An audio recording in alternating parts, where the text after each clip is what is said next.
So what are the other two most high percentage finishes from mount? We already covered getting underhooks and we already covered head and arm strangles, but there's two more that I didn't mention in the previous video, and today we're going to expose what they are so that you have a very well-rounded arsenal of mount attacks that you can use reliably again and again, no matter if you can only get one arm up, if you can get two arms up. We're going to cover all bases so that you have a complete mount attacking system. Enjoy. If Spewy's doing a good job at cross hip posting and then he's starting to bump me high, this can be a little bit difficult. I don't want you immediately just trying to jump over here and go towards mounted triangles, because you can see as my arm comes, his elbow just widens and it won't really work all that well.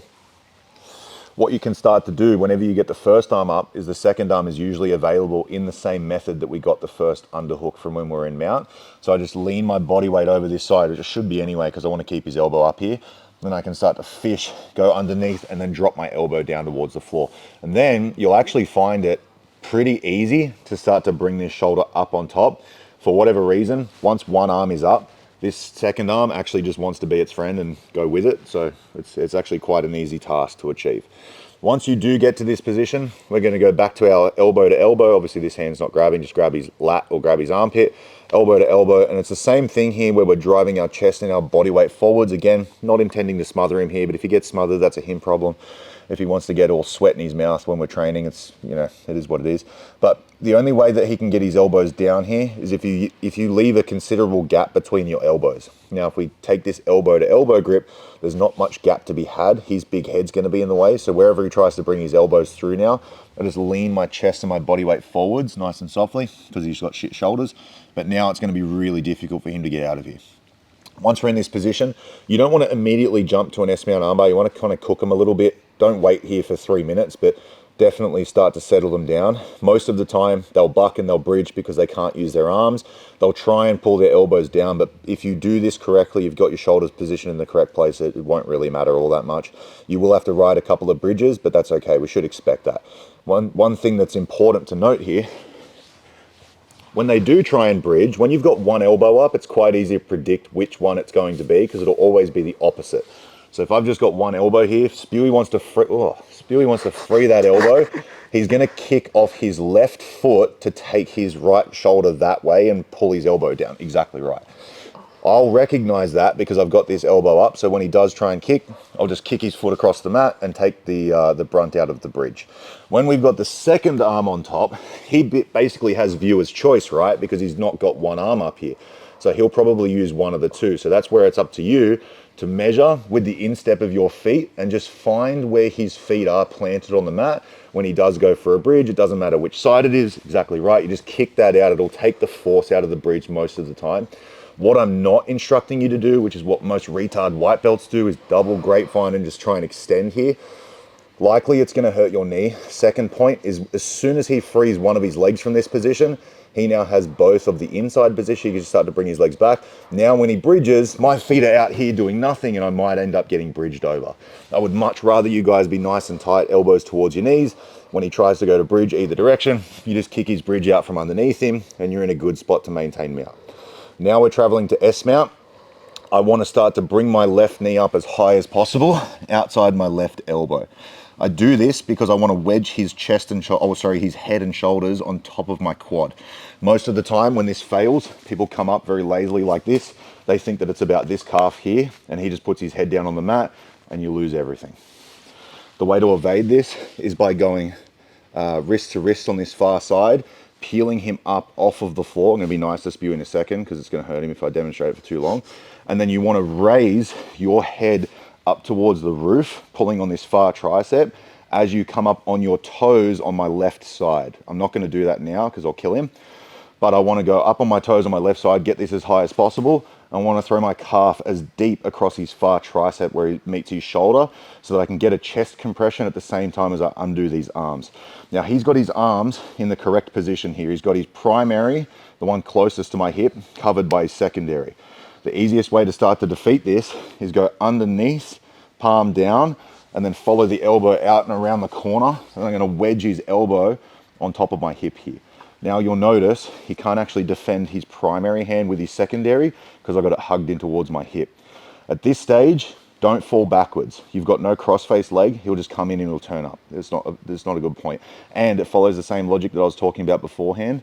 If this fails and I fall backwards, I'm in bottom side control, bottom open guard, not a really good idea.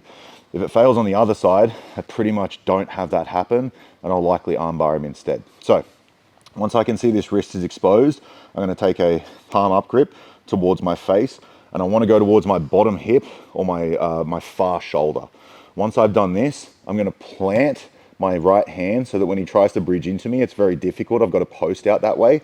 And then all I'm going to do is circle my left knee in front of his face so I can get an actual proper juji break.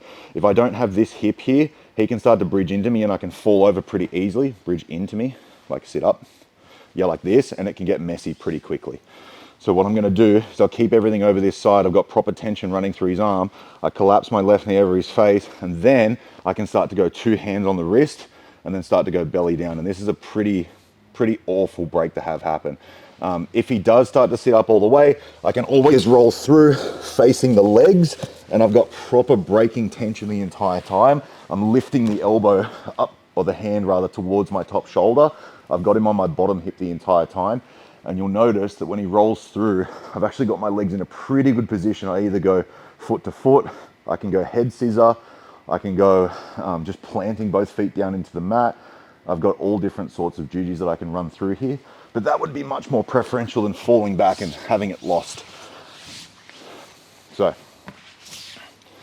we get the first arm up. Typically, it's very easy to find the space for this second arm the exact same way that we found the space for the first arm. And once we get that arm into position, we're good to go. We'll cook him here for a little bit. Don't immediately jump into this. Speed is not the way that we submit people. It's pressure over time. So then we can start to go left knee and elbow as high as possible. Start to pull him up with his triceps. So I actually like wedge him over my quad here. And then I go as deep as possible with my calf right at the base of where his tricep meets his shoulder. And then I've got it wedged in a very good position.